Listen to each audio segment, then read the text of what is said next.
The story of the fall of the Roman Empire is one of gradual decline rather than a single catastrophic event. It spans centuries, telling of a vast and mighty civilization that once dominated Europe, the Mediterranean, and beyond, but ultimately succumbed to internal weaknesses and external pressures.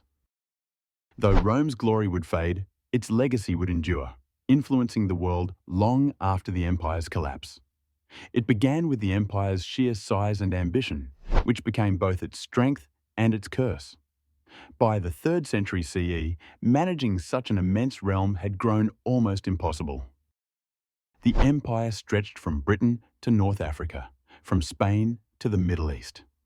Yet, with this vast territory came unmanageable borders, constant threats of invasion, and logistical challenges that strained even Rome's unparalleled infrastructure. Amid this, political instability gripped the empire. Rome became a stage for power struggles, assassinations, and civil wars as weak or corrupt emperors ascended and fell in rapid succession. Governance suffered, trust in leadership waned, and the unity that had once defined the empire began to fracture. The economic backbone of Rome also faltered. Heavy taxes weighed on the populace, while reliance on slave labor stifled innovation. Inflation soared, and Rome's agricultural system, once the lifeblood of its economy, struggled under the weight of mismanagement and overexploitation. In time, the cities that had once been bustling centers of commerce and culture became shadows of their former selves. The military, once the pride of Rome, began to lose its edge.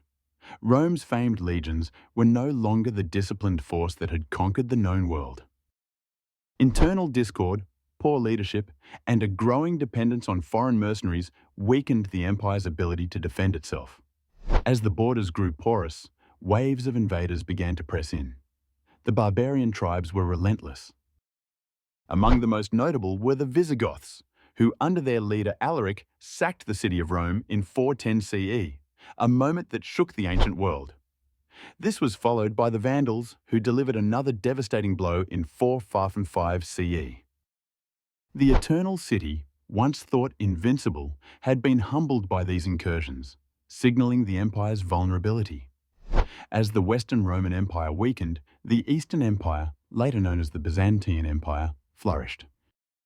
In 330 CE, Emperor Constantine had shifted the focus of the empire eastward, establishing Constantinople as a new capital. This division into eastern and western halves, while practical in some ways, only deepened the growing divide. Over time, the western half became increasingly isolated and unable to recover from its mounting troubles. By the mid-5th century, the shadow of Rome grew darker. Attila and the Huns swept across Europe, forcing other tribes like the Visigoths, Ostrogoths, and Vandals to push further into Roman lands.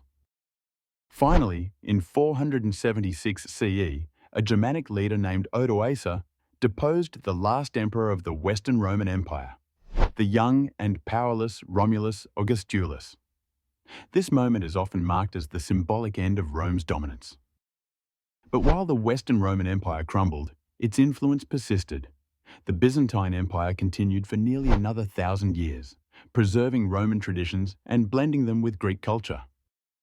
In Europe, Rome's fall ushered in the Middle Ages, a time of fragmentation and feudalism, but also a period of transformation where new kingdoms would rise from the ashes of the old empire. The story of Rome's fall is not just one of loss, but also of legacy. Its laws, language, art, and engineering shaped the foundations of Western civilization.